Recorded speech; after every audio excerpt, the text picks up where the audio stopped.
Good evening and welcome to Dog Talk. I'm Dan Camilleri. I would like to start by thanking Enduro for bringing you our fortnightly Q&A.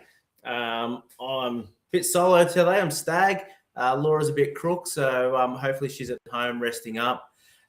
Before we hook in tonight, though, before our last Dog Talk, we give a bit of tribute to Jim Marshall for passing Jim Marshall there. But since then, we've lost another two legends. In the trialling world anyways, in Rex Hocking and Robert Cox. So just want to put out our condolences and our thoughts with all their families as well. So some real sad news in those, trialling communities across Australia. And not just trialling, like both men had impacts on working dog people everywhere. So yeah, our heartfelt condolences out to those families. Today, we're fortunate enough to be speaking to little mate of mine in Jacob Ryan. How you going, buddy?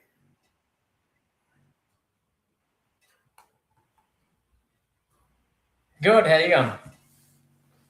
Good, thanks, mate. And everyone listening, just if you could bear with us, a bit of lag. He's out in Brewarrina today, so hopefully Starlink lasts a little bit for us. But what do you get up to today, mate? I just drove back out to Bray and then just started getting ready for the week. Just running a few wires, a bit of fun stuff. Bit of fun stuff. Back in regional New South Wales, mate. Enjoying it? Yeah, it's good out here in the flat country. Yeah, and solo at the moment too. Yeah, I've had a bit of bad luck with workers recently. My little cousin here cut his thumb off there, so they're back solo. Back solo. Mate, you want to tell us a little bit about yourself?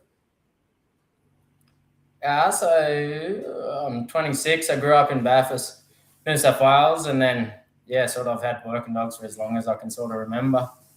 Sort of a lot of my life has revolved around dogs, all through high school and then outside of high school.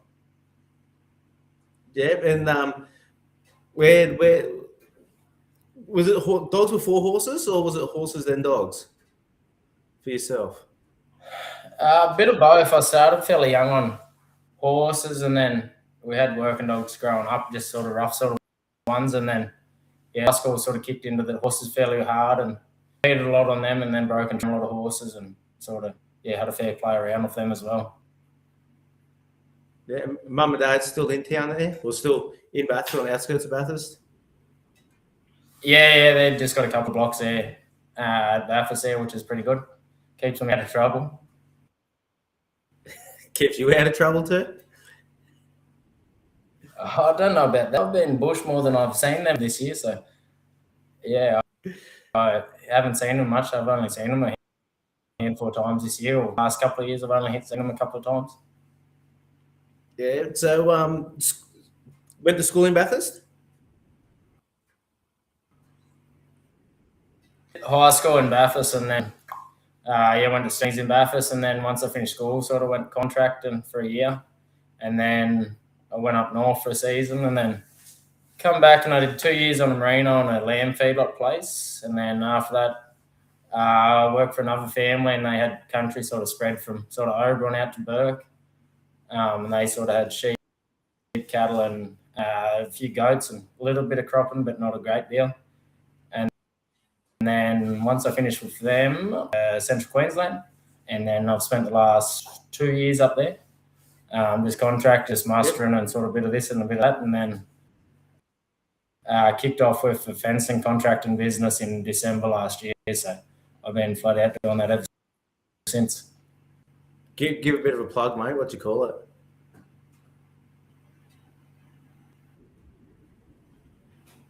Jake Run Contracting, but I'm just about to upgrade it to a company, so yeah, got to work out a name from there. Get a bit more creative, mate. Yeah, I don't know. It's a hard one to come up with. I got fairly creative with my work and Kelpie name, but not many people can pronounce it. Well, I was actually looking at that before I introduced you. I'm like, mate, I've known you for about 10 years. I still can't pronounce it. How do you say it properly? So it's J Millar. So it's literally just my 4 initials, just sort of made into a bit of a name. So you put some effort and thought into that then. Oh yeah. Long, hard thinking process to try and think of a name. It's one of the hardest things you can do, nearly, I reckon. I don't disagree, mate. I don't disagree. Mate, you said there that when we started, you had working dogs your whole life. What are some of your earliest memories with dogs?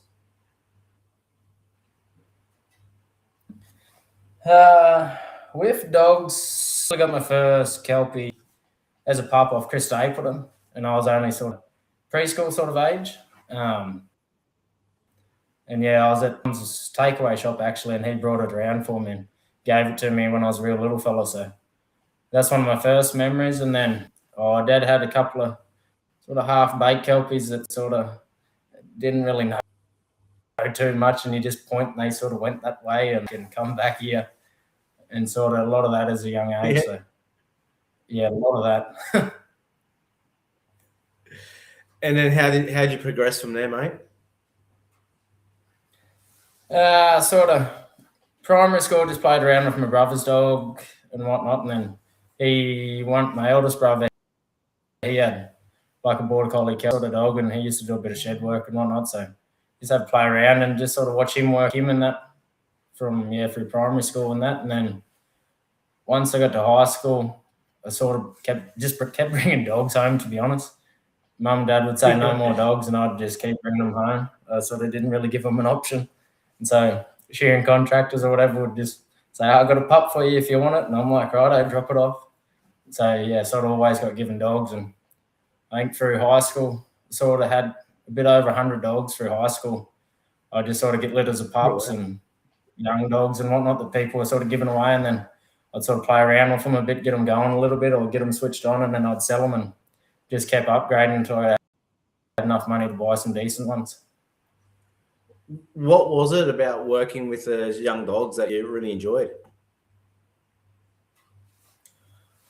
Oh, they just come along really quick, and they're just sort of that first stage. I know a lot about the first stage, but I didn't know too much further to progress them from there. And it was always easy to get 3 young pups and people that just sort of had no time. They'd have a litter and it'd be by this and by that. And like, I've got no idea what that is, but I'll take them. Yeah.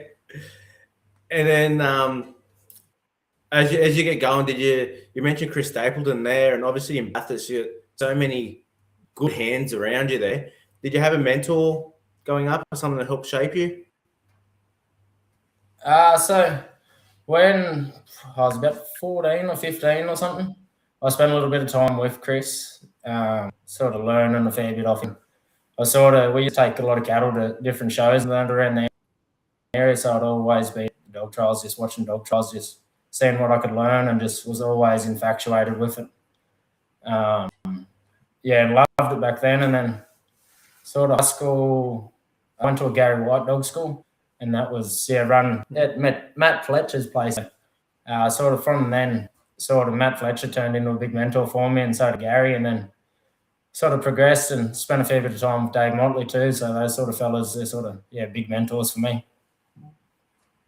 And what was it about their style of working with a dog that like grasped you? I got a dog when I was in year 12, the start of year 12, and he was by White's fella. And then, that year he was only 4 or 5 months old, and I went to a Gary White school. Loved the way that Gary sort of taught us, and it was probably off that school, like it blew my mind. Like it was way too much information for me to and then because of that dog and Gary and Dave and Fletcher and that knew the breeding so much, I sort of stuck onto them, and then just sort of asked them for a lot of help to be able to train it. You actually you said there like it blew your mind a bit, and like we're going back nearly 10 years now. Yeah, that'd be about right. Yeah. Started 2017, I think it was. Yeah. So what were some things there that, are there things now that we look back at back then, like from then, and go, oh, I get that now, or things starting to come to you from back then? Yeah, it's like some of the things. Yeah, it was. I don't know. It was sort of some of the things I'd never seen people like. Egan was there, and like he did some cool things with dogs, and I'd never even seen people do those before. Just like getting dogs to run backwards and those sorts of things, and like it sort of blew my mind. And now I understand, and like just some of the things that they're looking for in dogs, and like there was some good hands. Like there was Andrew Heath, Brazier, like Egan, Fletcher, Gary. Like there was a lot of good hands there, and it was sort of pretty cool just picking their brains and sort of. I think, to be honest, I was pretty cheeky back then, but yeah, Just then? good to watch them and sort of. What was that? Sorry? Only cheeky back then. Oh, that's it. I've simmered down a little bit from them. I'm probably a bit quieter. Yeah, sorry, but having those guys around you. Yeah, no, it was unreal to sort of see that, and sort of ever since that school, like a lot of that sort of whenever I get a spare minute or whatever, I try and ring all those fellas and sort of just pick their mind or at least stir them up about their dogs or whatever a bit. So it's sort of it was good to meet them back then. That bit I believe more, the stirring up a bit. I think they give it to me harder than I give it now. Do you reckon having heaps capable people around you like that? Not that there's not capable people everywhere, but like having like a full concentration of that area, having some really talented dog people, just did that inspire you or push you? Yeah, it does. I always try and surround myself with people that are a lot better than me, and then it always makes me strive to be better, and not just with dogs, but like with business or ag or anything. Like a lot of those fellas, it doesn't matter what it is, I just ring them for advice, whether it's about farming or dogs. It doesn't matter. They're sort of always there and always willing to teach you and help you. Absolutely, mate. And you're pretty open-minded when it comes to dogs, like Kelpie, Collie, Crossbred. You don't really care. Where did that mindset come in? I just like to make my life easy. I'm not fussy. I sort of venture a lot more towards Kelpies, like good Kelpies, but I'm open-minded. I don't care. And sort of, if anyone's got a new way to show me or help me or anything, I'll take it on board straight away. And I love asking all the questions, like why do you do that, or how do you get that result, or anything like that. Just to sort of always want to learn. I always want to learn is the main thing that I'm sort of always pushing for. You mentioned before, like when you started to get some like funds together a bit, you started investing in some like well-bred dogs that suited you. How did you come to that? Like, how did you start exploring those particular lines away from like just getting that pup and going to Gary school? So when I was training and selling a lot of dogs, I had a lot of unregistered dogs, and I could never. Like I went to an auction once and I got the second highest price dog, and it was only $4,250. Like no money at all. And like at the time, a registered pup was $700 or $800, and I couldn't warrant putting all of that work and effort into something, and then like you're not even really paying yourself a wage to put that many hours into a dog. Yeah. So then. And I was watching a lot of registered dogs making a lot more money than that. And I was like, well, that's where I need to be. And like, I had some good young dogs that would back all the way up into a shed or a set of crates or do just anything you told them. And like, I was struggling to get $1,500 for some of them, and they were like good work dogs.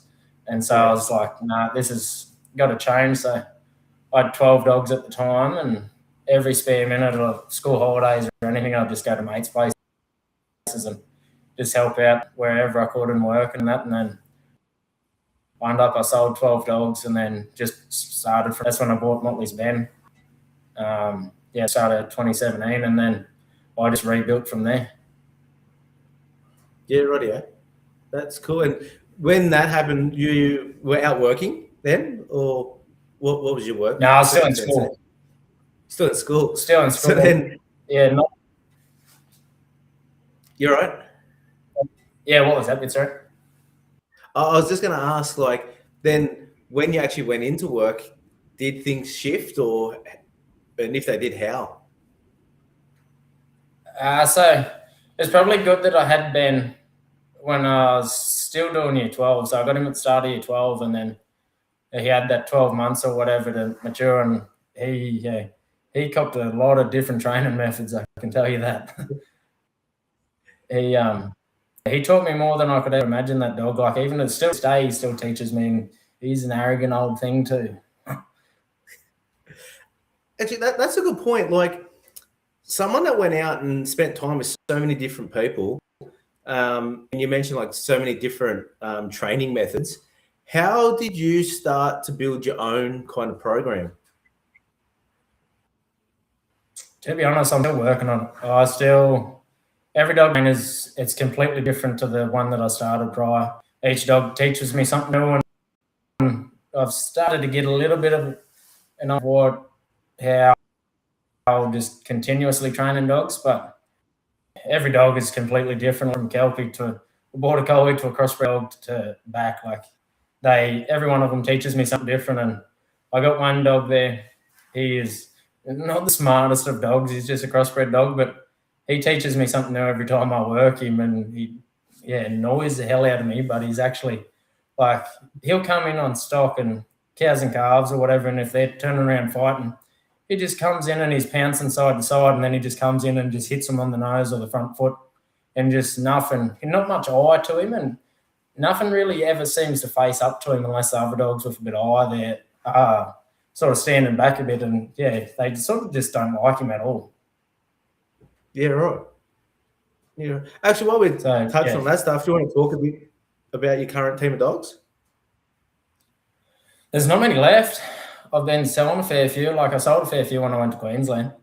I've got the one crossbred dog, and then I've got an FL female there. She's pretty cool. I bought her off Dave Steele there a year or two ago. She's taught me a lot again. Like, sort of a lot of my dogs are sort of fairly natural, sort of breakout and whatnot, where she was a lot more direct and a lot more come in, and she could handle a lot of training. Like, I could really put a lot of pressure on her, and she would just keep performing. She was pretty cool. And then I've got a couple of really soft dogs there that won't even bite the sheep or anything, and sort of one of them, he's soft as butter, and he's just an old soul, and he just has an effect on stock that he doesn't have to bark or bite, and just every trial he goes to, he's always in the winner's podium or in the finals of some description. And then I can take him out mustering goats, and I just send him and just forget about him, and he'll just bring them back in a straight line. Like, he's a pretty cool little soft dog. And then I got some sort of tougher sort of Kelpie sort of bitches, but they're not, I wouldn't say they're as full on as some of the dogs that I've seen in Queensland, but they just have the right effect there. I like dogs that just poke around and stay out on their arc and don't come in and annoy stuff. And I like dogs to naturally want to give stock ground and let stock move off them. That's the main thing I look for in a dog. And a lot of my dogs, all my best dogs I've ever had, always have a knack. They'll, like, before stock move, they'll just pull up, and you watch them, and they'll just lift their head and just rock back on their back legs a little bit. And you can 9.5 times out of 10 always move off them as soon as they lift their head off lower than from the lower position that they have it in. Yeah, absolutely. Like, sometimes just keeping that eyeing just starts getting complicated and gets confrontational, right? Yeah, but the smarter dogs, they like pick up. They know exactly when stock are going to move, and they just go from it and then just chill out and just they're moving. Yeah, so there's still a couple of dogs there, but still a bit of a mixed camp at the moment. Yeah, still mixed camp. Since I'm going fencing full time now, and sort of selling off the crossbred dog and Border Collie, and then I might sell a couple of my other Kelpies, but sort of at the moment they're going to stay there for a little bit longer. And then I've got 3 young dogs there too that I bred And they sort of got every sort of dog that I've ever wanted in the Whites, Mottleys, and Fletchers, or in Braziers line that I've ever wanted. They're sort of all in that bloodline of those pups. They're sort of probably two of the best pups that I've bred. So sort of going to hold on to them for a little bit longer and just see how they progress. You mentioned all the lines that you ever wanted. Like, why did you want those particular lines? Sort of all the best dogs I've had, just there's certain traits that each of those dogs had, whether they were just a workhorse or they're just good searching dogs. Like, just send them and just sit back and wait, and just smart. Like, you sort of can't put an emphasis on smart dogs. Yeah, no, absolutely. Yeah. Like we talked about you going up north. We will a bit more in a minute, and your catalogs. But from the time I've known you, always catching a lot of goats. And obviously done a lot of like training with some really good blokes and a bit of trialing. But what did you learn from going out and mustering a heap of feral goats over the last 8 or 9 years?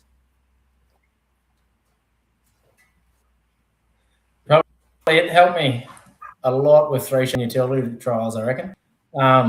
They're sort of, when you've got to get a wage off them, you sort of learn to chill out and just sort of things happen, and they're very humbling experience, goats. I always found that I had to learn to trust my dogs fairly well and just sort of let it, and I just picked them real nat dogs that just got along with stock a bit better. They probably taught me a little bit of patience. Can't bully livestock. You just sort of make it their idea and sort of just let them just pick their way a little bit and sort of chill out. I know what you mean when you say it can be a humbling experience working goats, but some of our listeners out there that might not understand that expression. Like, do you want to elaborate on that a little for us? When you're doing that for a living and you can just watch tens of thousands of dollars run down a hill, you learn to just take your time and patience a little bit more. Because it does hurt. Learn the hard way a few times? Oh, yeah. I've caught a couple of billies at the bottom of the hill and just watch a mob of goats just walk across the top of the hill, and you're just like, damn it. I know you did a bit of that. How you still do a little bit of goat mustering? I do. I'll get back into it a little bit more now, sort of. In the area where I am, like around Bathurst, there, the best times is around that sort of August, September. That's sort of when all the big billies and that sort of mob up, and you sort of get a lot better mobs rather than just sort of getting nannies and kids and sort of 10s and 20s. You sort of get your sort of mobs of like 60s and 80s of just billies. So we sort of try and work it out that sort of, and once they get into spring a little bit, they sort of weigh a bit better. So try to work a little bit smarter and not harder. You still stock holding them at mum and dad's when you put a few together? Cunning these days. I try and only muster them the week that they got to go on the truck and just send them straight away. They're good, so we can hold a few there, and it's really good. It works out well. Bit cunning these days. I use a drone for a lot of it too. Yeah. You mentioned about being a bit of a cheekier fella, maybe a little while back, not too long that. But then you also spoke about how humbling goats has been, like, and working that, like, and it's kind of like a game of chess. Do you reckon that's helped you mature a bit, like being in those situations where you're taking some big losses and then like, okay, I got to think about this a bit more? Yeah, it's helped a lot. Sort of. Probably taught me don't count your chickens before they hatch them. Sort of. Yeah, you get all excited looking at them all there, and you start thinking, "Oh, shit, I'm gonna buy with this," and then you watch it all run away, and then you just ran up and down the hill for a while, and you just going home empty-handed today. Mate, you've tried a few different lines of collies as well. Like I said, you've tried your hand at anything. Do you do that more for what your focus is at the time, or sometimes you just go, I just want to have a play? Oh, I've always ventured into a few collies or whatever. I really want to try a Hunaway. I've been watching a lot of Jake Nell and stuff, trying to sort of wrap my head around it and sort of learn as much as I can before I go out and just buy one. They sort of ventured into a few more collies when I was in Queensland, just because that's what the market was chasing, and sort of I wanted a few sort of rubber dogs to sort of protect my good dog a bit. So I ventured into a few of them, and the market was like it went wild. I couldn't see that people were getting for dogs. But every day that I worked those border collies, it reminded me why I've got the Kelpies that I do. Yeah. And how did your Kelpies go in that with that switch? Oh, they always sort of worked a lot of cattle anyway. So the cattle that I found working up there were a lot easier. A lot of them were a lot easier than what I've worked down south.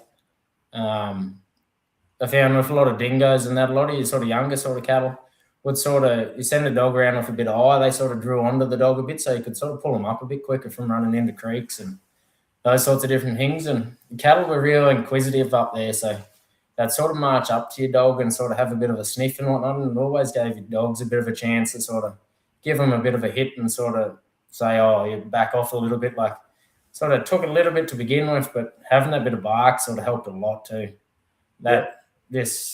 Especially like there was a fair few dingoes in that area, and it's sort of in that long grass and whatnot, it just helped a shitload. Did you change the way you handled your dogs a little bit?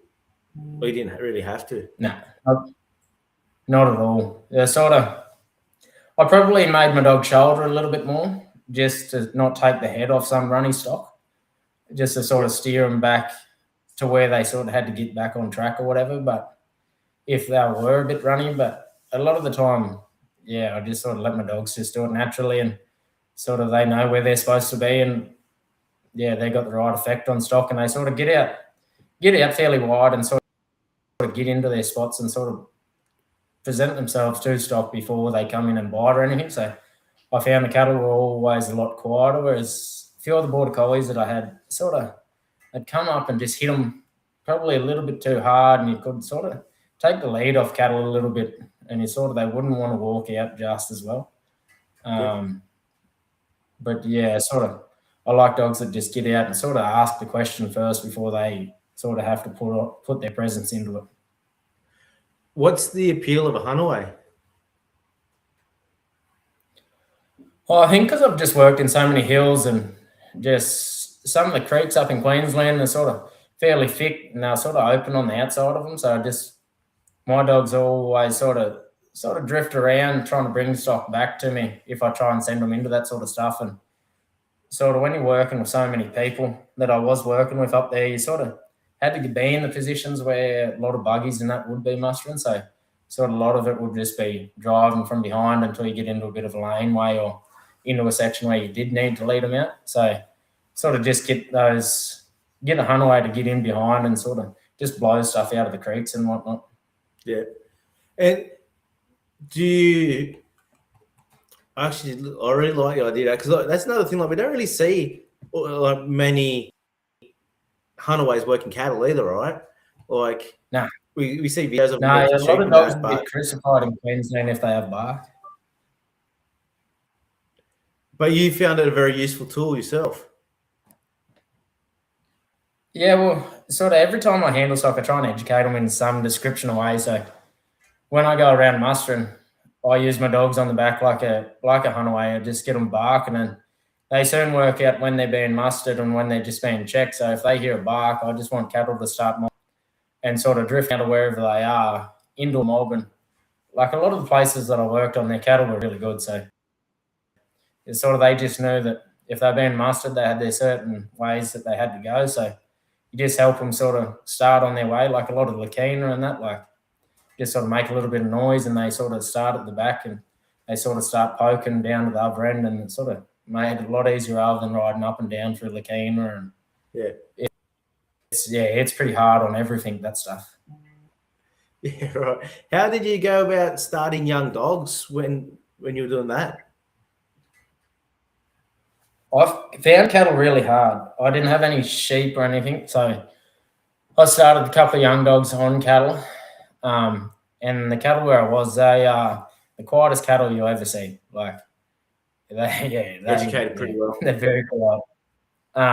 So I ended up getting a couple of ducks, and then I was sort of playing around with a lot of ducks. Sort of started all my young dogs on them, and then this litter of pups that I've got, they probably a little bit too full on the ducks, so then I had to get a few sheep and then started with the sheep. But I think sheep sort of, they rule the roost for being able to start young dogs on. Yeah, right. And do you have an idea like setup that you like to try and start young dogs on, or will you just go to flow? Yeah, easy setup. So how I had it set up, I had the round yard right next to all my yards, and then when I was working the ducks, I'd be able to leave all my cages open, and I just call a dog out name by name, and then I just work a dog by that.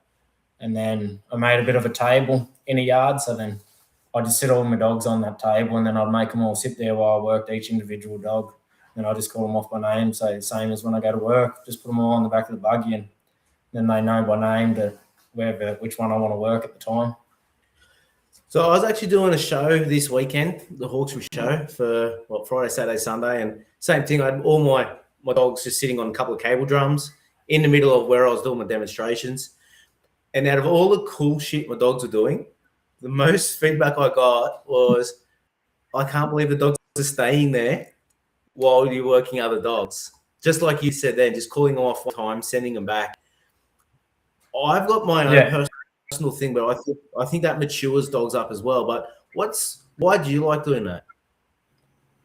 Oh, I just like to be able to just work one dog at a time, and I'm probably a little bit lazy. I just I don't want to walk to and from a cage all the time. I just want to let them all out and then just one by one. Teaches them a bit of manners and that too, just a little bit of patience. If I go inside for lunch, I just want all the dogs to sit on the back of the buggy. I don't want to be tying dogs on or putting them in different cages, and just all those sorts of little different things. Or if I'm sort of working in the yards and I only want one dog, I just only want one dog to come. And probably just that laziness of just not wanting to tie dogs on or put in cages.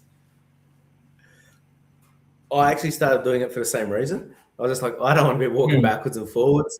But then the same thing, like young pups barking, like now I have to walk all the way back over the kennels, sort them out there.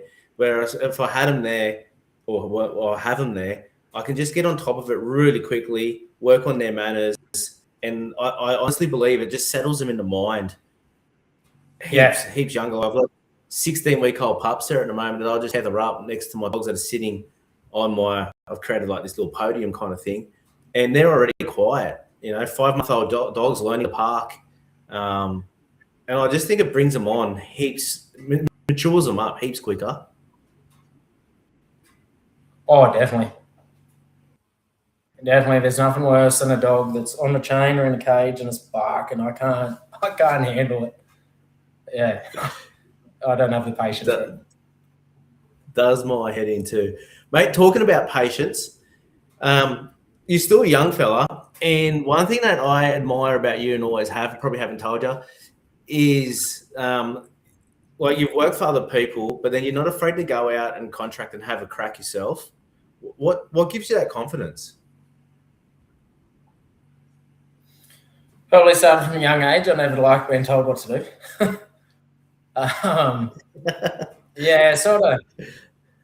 Sort of some of my goals and that I've got is sort of me going contracting is sort of the only way that I'm going to make the money to be able to achieve those goals.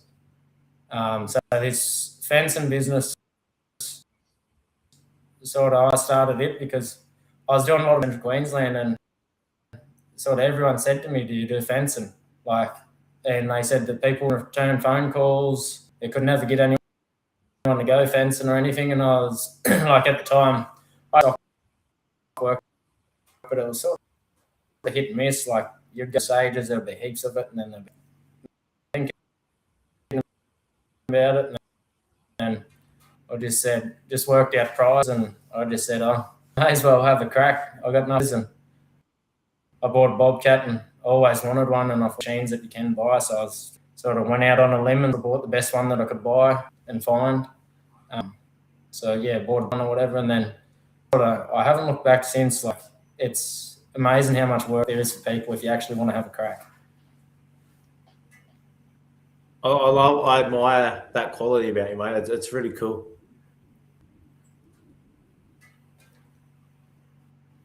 You talked about that and like to reach some of the goals you set. Can you touch on some of those goals, or if you'd like to share them? If not, that's okay. Yeah, so my main one is I just want a property by the time I'm 30. So it's sort of, working myself fairly hard or whatever to be able to achieve that. So this year, sort of, I bought the machine there in December, and sort of at the stages that I'm at, I'm trying to buy a truck at the minute, so I can cart the machine around, and then then that is the property, or at least a house anyway. So just to sort of, as a bit of a stepping stone to be able to buy that. When did you set yourself that goal? The property before 30, I was in school, and I've always just said to myself, and that's just what I want, and that's what I'm going to do. That's really cool. And I love how you said like stepping stone as well. Like maybe you have to buy a house and then to be able to step up to property. Yeah. Good. Yeah. Got to start somewhere, right? I think, exactly. Hopefully the dogs and the Bobcats sort of get me there a bit, but I'm sort of a bit lazy on the dogs recently. I've been going to a few trials, but sort of I haven't been training at all. I haven't even I went to a trial there for the first time this year the other day, and I didn't even see my dogs for 3 months, and my little cousin brought them out to breed for me on the Monday, and I went to the dog trial on the day and won the Open, and I think I got 4th and 5th in the maiden or the novice or something, and I can't remember, but yeah. Congratulations. Thank you. Yes. Yeah, I thought my dogs would have forgotten who I was, but Let's touch on some trialing then. When did you start trialing? Blaney Show 2018. Started 2018 was my first dog trial. And then since then I sort of do roughly about 10 or so trials a year. And what type of trialing would that be? I sort of have a bit of a crack at everything. So yard trials, street sheep trials, utility. I've done a fair few cattle trials the last couple of years. That's about it. I want to have a go at the USD. A bit of mixture of everything. Dog's good at everything. I don't want them to just be one-hit wonders. They they got to do everything. No, I love it, and like we're very similar like that, and I suppose that's why we're mates when we get on. Like you're happy to test yourself and your dogs in any environment. Yeah, purpose in just having sort of dogs that suit one purpose. That's probably the reason I'm getting rid of my border collies, is just because I've come back down here and they're sort of probably not suited to that sheep yard work sort of stuff, and sort of from now, I'm just, since I'm not using dogs full time, I'm going to be very picky on what I sort of keep, and I've only got sort of one female there that I'll probably breed. She's sort of the best dog I've ever had, just as an all-around sort of work dog. Sort of, she gets pretty full on in some trials or whatever, but she's run pretty good in cattle trials in Queensland, and then she runs 6 in the maiden at the Australian Yard Dog last year, and that was only a second ever yard dog trial, I think it was, or first ever yard dog trial. She hadn't even seen sheep for 2 years. Who's that? Tess. So Right. yeah, she's the first ever dog bred under my prefix. Yeah, right. Yeah, and how's she bred? She's by White's Ollie, and then out Motley's Alice. And then Motley's Alice was she's a half sister to Ben, my original dog. Yeah, right. Yeah, cool. What And then I think you just mentioned the USD there. I could. Oh, sorry. Oh, Tess's half brother actually. He won the Yagara utility on the weekend too. Actually, Is that Albert? yeah. So very Cool. similar breed. He was out of a Russell bitch as well. So congratulations to the big dog there too in Gary White. Yeah, it's a good thing he's retired these days. He can actually train his dogs. Anyone that knows the three of us would normally know that I call him Big Dog, he calls me Little Dog, and we call you Micro Dog. I think it's Rooster more than anything, me. Mate, you mentioned the USD there. I don't think that's going ahead this year, but now you're back in New South. The Golden Collar's kicking off in June, so it'd be cool to see you out there. Yeah, if I can get around and train a few dogs, I might be there. I think my dog's actually been going better since I haven't been training them, to be honest. That's got a bit to say. Yeah, I think it's a bit wild on me training them. What have you missed? Have you missed working dogs since you've been doing the fencing? Some days I do. Some days fencing gets a bit boring, but yeah, sort of. I would sort of all that sort of rougher sort of work where it's you sort of going somewhere to sort of chase feral sort of stuff or stuff people sort of can't get in or whatever. So I miss that stuff a lot. That's my favorite. I'd go to do that any day over any dog trial, anywhere in the country, even if it's for a day. I love that stuff. Trials, yeah, I like to make sure, like especially utility trials, I like to have a good handle on my dogs before I go to them. Otherwise, I sort of hate looking like a fool. What is it like? So, what would your favorite form of trialing be? Utility, and then free sheep, I reckon. And what is it about you? See, that's really cool. I see like utility, but then you mentioned free sheep. Like you've been working cattle for so long, and you're really enjoying that. Like, I find it fascinating. What is it about the utility and free sheep? I just think those trials, there's a proper art to it. They're the hardest of the trials, course, and you put together a run. There's no better feeling than it. Like I remember, I lost Bennett Burke for a month, and I entered him in Ningen Utility, and I hadn't seen him for the month. I got him back 3 or 4 days prior, and I just had a gut feeling that I was going to get him back, so I entered him in the dog trial, and then I got him back. The Monday or the Tuesday before it started, and he was entered, and I don't know how I managed to get him back, but I got him back and entered him, and I think he was the only dog that I penned with for the weekend. Like they worked proper hard, and he sort of, I don't know how he remembered all his commands, and especially being lost for the month, like he come back pretty poor and whatnot, and and he got around, and it was probably one of the best feelings. I think I just missed out on the final or whatever with him, but it's sort of one of the best feelings of getting around on the course that I've had. That's pretty cool, man. That's pretty cool. Yeah, so found him 30 k's away from where I lost him. So. Do you want to tell us a bit about that? Or what? I obviously know the story, but what happened there?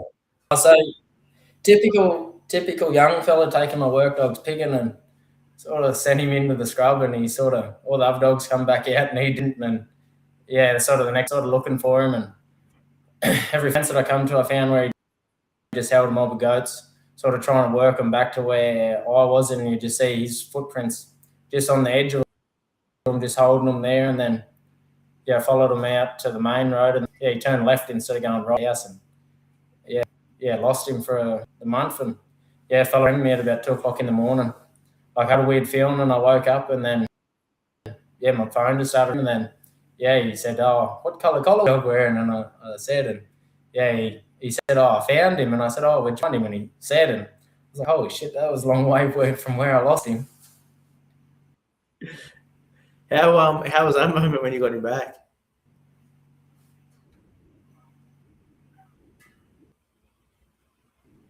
Oh, I was the best sealing. That dog, he has been everywhere. He was sort of, kept him. My brother actually broke his yard trial encouragement status with him, and I wasn't even home to watch it. He won a trial with my dog before I even had a chance to.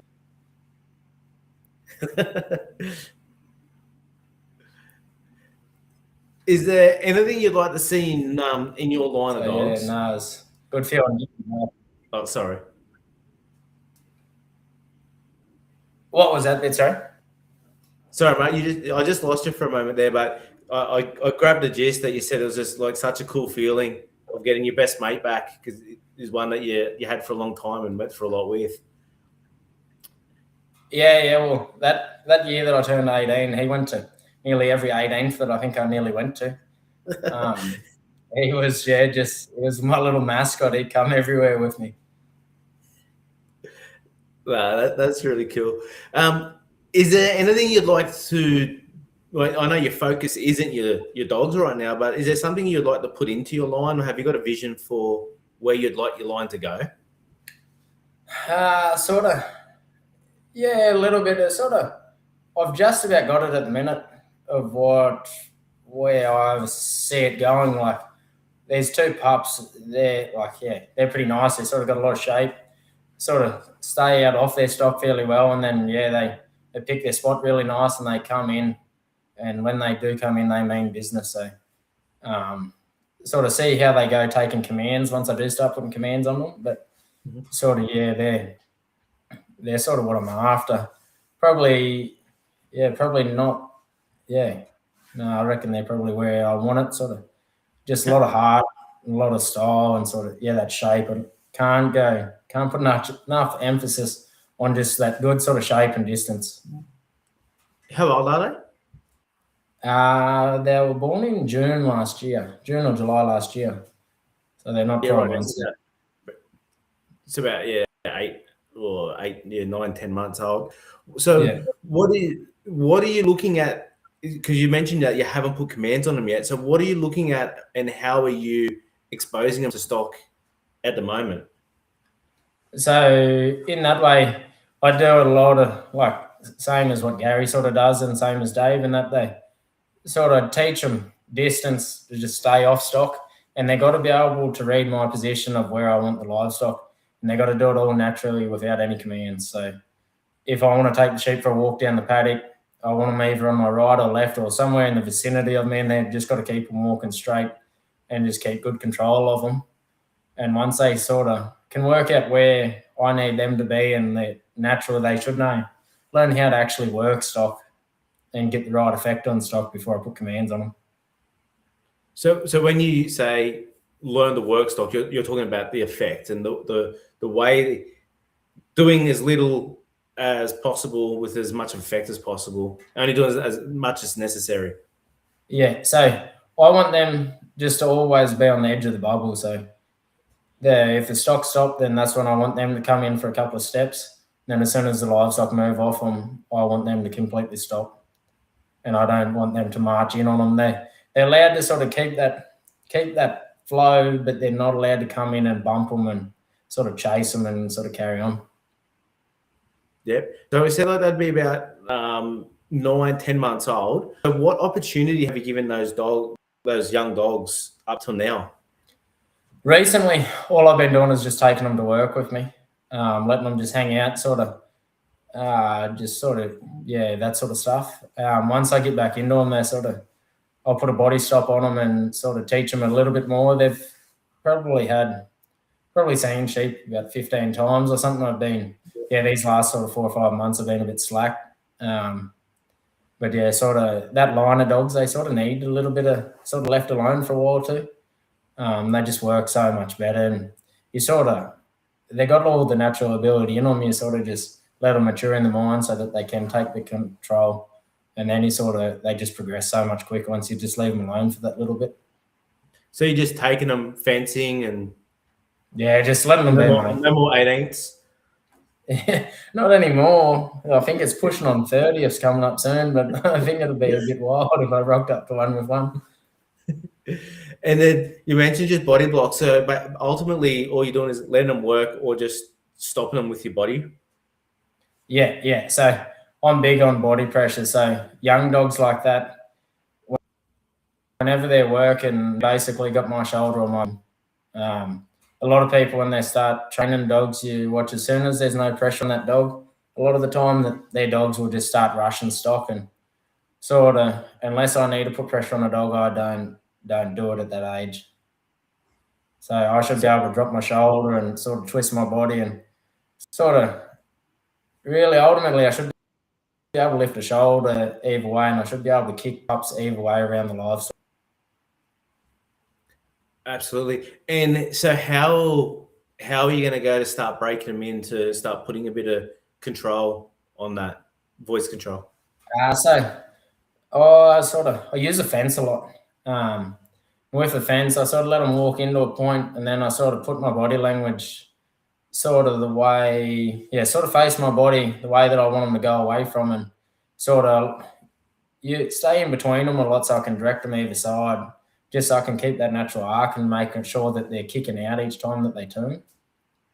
So every time that they go to turn to take a side command or any control from me, I want them stepping back on themselves, sort of like teaching a sort of roll back to a horse.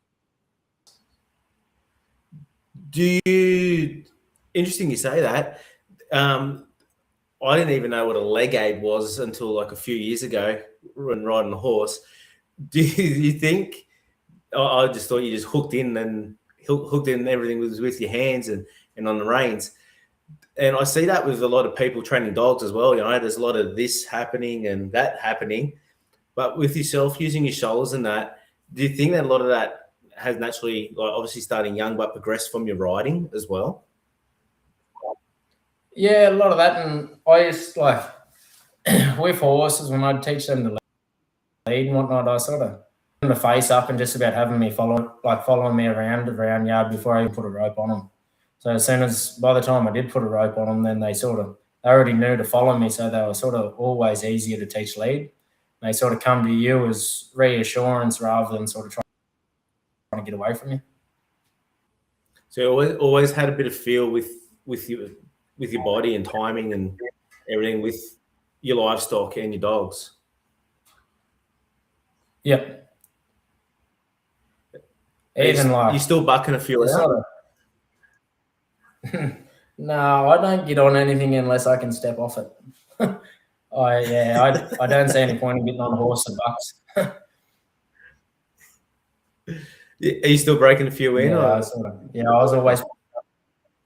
I broke one in there end of last year, and I actually got to time pour, and I sent him up to Stevie Patterson up in Queensland there, and she ended up doing a bit with him, and she sold him for me too just the other day. So that was good. So get rid of, and then I'll keep two, and that'll do me for horses. Yeah, just is that just a time thing, or you want to invest, or is it more of a passion thing? Oh, the horses, like the two that I got, I've had them since they were 2-year-olds, and I broke one of them in, and they're a bit attached to them ones, and I might get a bit of foal, like a couple of foals out of them. But once I went up north, I got turned off horses a bit, and especially once I got into dogs, I can work 10 dogs in the time I can bloody saddle up a horse. So it's end the months and a lot quicker. So I just stuck with the dogs, and I can take dogs to work with me, and I can work them at work and be working on them at work. And in the area where I was in Bathurst, nobody would really use horses. It wasn't until I went to Queensland. A lot more people use horses up there, but it's so much quicker if I go in a buggy with a drone and a few dogs. There's not much country that you can't cover with that. Did you? Yeah, absolutely. And being in such an area in Bathurst there, where you are surrounded by, like, you're in the Central West, so you got so many like of your mentors around. How did you go going up where you knew just about no one? How did you handle that? It's a bit of an eye opener. Sort of, it helped a lot having dogs. Like I picked up a lot of work a lot quicker than probably anything, and I think sort of how I am, sort of confident. Sort of I just rang people and just asked people, "Have you got work?" And I said, "I've got dogs," and there's a lot of Lucina country, and sort of, yeah, once they sort of worked out that I could sort of do a bit of this and a bit of that, and sort of, yeah, and seeing the dogs, it sort of the works just started rolling in, sort of thing. And then going to a few dog trials and that, like I met some really cool people up there through the dogs, and sort of it's a really good community up there for dogs as well. What was, I'll try again. What were a couple of your biggest takeaways from your time up north?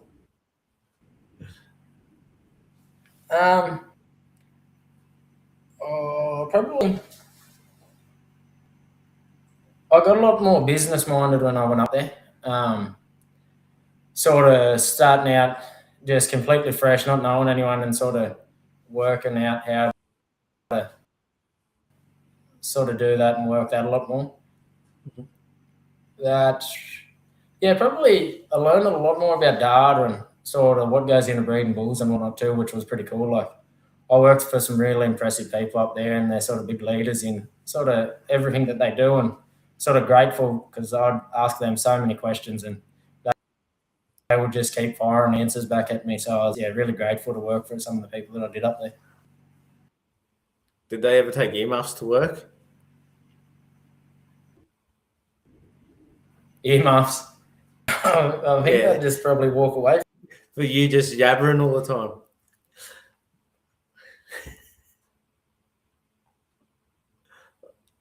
Oh, I've lost him. He didn't like that one. I got you back. No, I was just putting some shit on you because you yarn a lot. I love it. Not that I can talk. Mate, we've touched on a little bit of trialing. Is there something in the trialing world you'd love to achieve? I'd love to win the National Kelpie. I think it's sort of right up there for anything that I want to do. Yeah, why is that so? Investment in the novice Monday. Why the Kelpie? I think because it's just such a prestigious event, and it's been running for so long, and sort of the biggest of the biggest names have all won it. So, no, really cool. And we've talked about like your aspirations for business and property. Obviously, you've grown up pretty quickly there, mate, and trying different things. Like, what advice would you give to some younger people that kind of like want to do something but just can't step off that ledge? Just surround yourself with as many good people as you can. Sort of all through high school, like I found the best horse trainers in the area. Like I'd always, even I was big into breeding sheep when I was younger, and sort of I surrounded myself with some of the best like Dorper breeders or whatever that there is. Sort of I just pick their brains as options. Just you can never ask too many questions. If they get annoyed, then you're probably not around the right people. Just go find someone else that's happy to sit there and teach. And just learn as much as you possibly can. You never stop learning. Great advice, mate. And what about for someone that's worked in so many different environments and so many different dogs? How does that? Is your advice for looking for dogs similar, or how does that differ? Big one with dogs, just work out what sort of personality you are. So my personality is I'm not very controlling. I just, whatever. It is what it is. And sort of the people that I look up to, they're pretty similar. Like Gary, Fletch and Dave and that, they're sort of, so sort of their dogs really suit me. And I don't like having to talk to dogs all day. I just want to send a dog and forget about them. And I don't want to have to be controlling them to do this, left, right, stop, or leave the stock alone. Like I just want them to go and do it and just do it. So that's just awesome. find people that set your personality. Great advice, mate. Is there any other message or something you'd like to have a yarn about or get out there today? Probably that Young Guns trophy thing. Oh, sorry. Yes. Can you touch on that? So yeah, the Young Guns is a trophy that sort of we've put together or whatever. Is under 25's highest point scorer for utility trolling in New South Wales. I think it just is, isn't it, Ben? Yeah, no, absolutely. So when everyone that I suppose listens to this or knows me knows I've got a massive passion for utility trialing, and I couldn't believe there were no point score or perpetual trophies. So we've put some of that together. Nat and I put some of that together. We've had some fantastic support, especially from some of the most prestigious Kelpie studs around. And when I put that together, Jacob was straight on the phone going, "We need a Young Guns." Why was that so? Why is that? And it's now the Jacob Ryan Contracting Perpetual Young Guns under 25 trophy that will go on utility trolling forever, I hope. Why was it so important? Yeah, no, hopefully forever. Now, the biggest thing that I've noticed, like especially when I won my first nursery, you sort of you might be 18, but as soon as you win that nursery, you're out. So there was no incentive to just keep pushing young people. I think at the time there was no one really around my age. I think Fletcher, and he's probably like 40. He was about 40 at the time, and then Pumpy, he'd be about 35, I'd reckon too.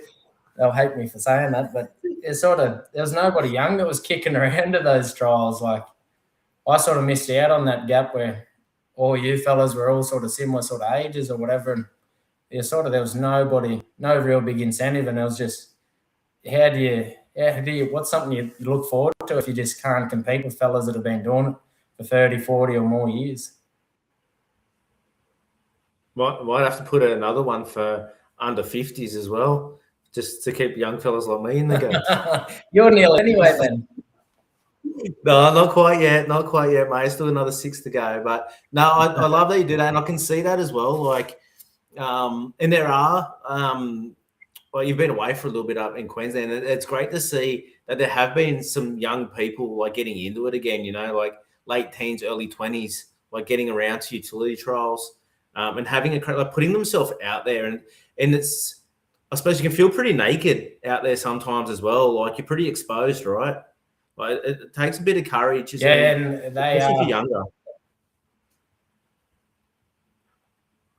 Yeah, and like it's good too because if you can do a utility trial, like that's a lot of fundamentals that you have to have on a dog to be able to complete one. Like, oh yeah, I've got a wedge of dogs that they even struggle, and I've got a lot of control and put them here, there, everywhere, and even I have a lot of trouble. Like, yeah, the last Ningen that I went to, I think I only penned once or twice or something, and like the year before that I went, I got second in the novice by like 2 points. Yeah. So, yeah, it's a very, you're a rooster one day, a feather duster the next. I know that.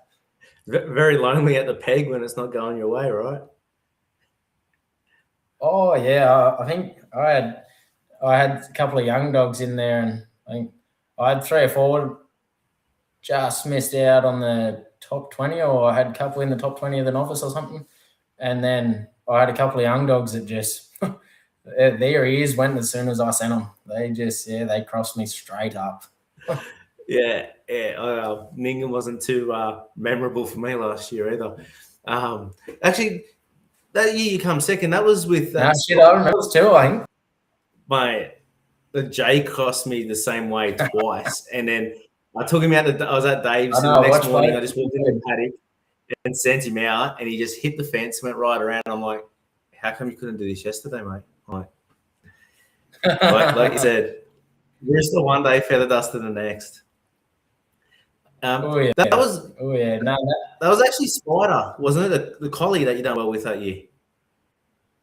Yeah, Princess Spider. So he's actually a dog that taught me so much. He had a cool effect on stock. Like he was pretty full on when I bought him. I hit Barry Knight up down at Port Fair and I got him at a weak point. He was yelling at Spider the whole way around, and I went up to him before he even got out of the ring, and I wanted a yellow by collie dog, and I liked that dog had on him. Like he just marched into him, and they just marched straight back off him, and I hit him, and I was like, "You want to sell that dog?" And he was like, "Yep." And I was like, "How much?" And he said, and I was like, "Right, I'll go to the ATM." Yeah, got him at a weak point, and he was really good for me, Spider. Like he had, like I could just train him all day, every day, and he just had an amazing on a fence. And you point a sheep out, and he would just roll them into the middle and just play around with them. And he was just a master of obstacles. Like the only reason he come second was one sheep just darted around the pen just as they were walking in, and I got hit those 3 points, and I think I lost by 1 point or 2 points or something. Was I judging that here? I think I might have been judging that, novice. Nah, Mark Simon, I think. And he actually owns Spider as well, prior to me. Yep. Yeah, no, very cool. Very cool. But, yeah, mate, thanks heaps for the yarn tonight. And, yeah, no, thanks heaps for bringing that Young Guns up too. I actually, my mind's buzzing tonight, and I would have forgotten to mention that. And thank you for just jumping on board. Like jumping on board straight away to get on. Pleasure to bloody do it with you. You organised the trophy. I just had to throw money towards that. No, that's mate. I'm happy to help. Happy to put something out there for utility trolling. Yeah. Oh, bugger it. Laura's not here, but I'm going to ask one of her favourites to close out. If you were a crayon, what colour would you be and why? Ooh. Maybe yellow. Because I think yellow mixes fairly well with most colours, doesn't it? That's actually a very it does, but it's a very interesting answer, and I like it. You're a bit of a chameleon, so I could see. Yeah, I want to be able to mix it with the best. Mix it with the best. I love it. Love the confidence, mate. As always, great yarning to you, and thanks for jumping on. No, thanks for having me. It's been good. Cheers, mate. And everyone listening back or listening live, I hope you enjoyed the night. And please remember, we learn every day, and the day we stop learning is a sad one for all of us. Thank you.